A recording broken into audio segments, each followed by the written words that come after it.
चंपक डोंगरगावी राहायचा. गाव निसर्गरम्य, हिरवळीत न्हालेलं, पक्ष्यांच्या किलबिलाटानं गजबजलेलं होतं. सकाळी मोकळ्या हवेत फिरायला, नदी किनारी बसायला आणि मैत्रिणींसोबत खेळायला चंपकला फार आवडायचं. गावचं साधं पण प्रेमळ जीवन त्याच्या मनात घट्ट रुतून बसलेलं. चंपकचे सुरेश मामा शहरात राहत होते. ते एका शाळेत लिपिकाची नोकरी करत. चंपक हुशार होता म्हणून त्याला शिकवायला ते त्याला शहरात घेऊन गेले. शहरात सुरुवातीला चंपकला खूप अडचणी आल्या. गर्दी, धूळ आणि मोठ्या इमारतींनी त्याला भांबावून टाकलं. पण त्यांनी हार मानली नाही. तो दिवसरात्र अभ्यास करायचा. शिक्षण पूर्ण झाल्यावर चंपक कामाच्या शोधात लागला. त्याला स्वावलंबी व्हायचं होतं.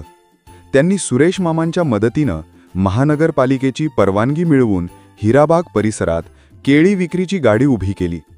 सुरुवातीला लोक जरा संकोच करत, पण त्याच्या गोड बोलण्यामुळे आणि पिवळ्या चमझमीत केळ्यांमुळे ग्राहक वाढायला लागले. एक दिवस एक छोटा मुलगा केळी खाऊन त्याची साले रस्त्यावर टाकून गेला. मागून येणारे एक आजोबा त्यावरून घसरले.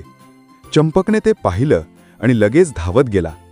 त्याने आजोबांना आधार दिला, पाणी दिलं आणि रस्त्याच्या कडेला बसवलं.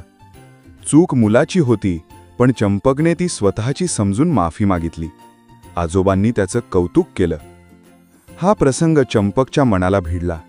त्याने लगेच गाडीजवळ एक कचराकुंडी ठेवली आणि लोकांना विनंती केली की साले त्यात टाका. काही जण सुरुवातीला दुर्लक्ष करायचे, पण चंपकने प्रत्येकाला विनम्रतेने समजावून सांगितलं. हळूहळू सर्वजण त्याच्या सवयीला प्रतिसाद द्यायला लागले. नगरपालिकेची कचरा गाडी रोज यायला लागली. रस्ता स्वच्छ राहू लागला. पण इथेच गोष्ट संपली नाही. एक दिवस शाळेतील शिक्षक मुलांना परिसर स्वच्छतेसाठी घेऊन आले. त्यांनी चंपकचा आदर्श उदाहरण म्हणून दाखवला. एक मुलगी म्हणाली, चंपक काका, तुम्ही आमच्यासाठी ही गाडी आणि डस्टबिन ठेवलंय. आम्ही पण काहीतरी करावं का? तेव्हाच चंपकच्या मनात एक कल्पना आली, म्हणजे स्वच्छता मोहीम. त्यांनी जवळच्या शाळांमध्ये जाऊन मुलांशी संवाद साधायला सुरुवात केली. त्यांनी एक छोटी पुस्तिका बनवली, स्वच्छ गाव, सुंदर भारत. त्या माध्यमातून तो मुलांना स्वच्छतेच्या गोष्टी सांगायचा.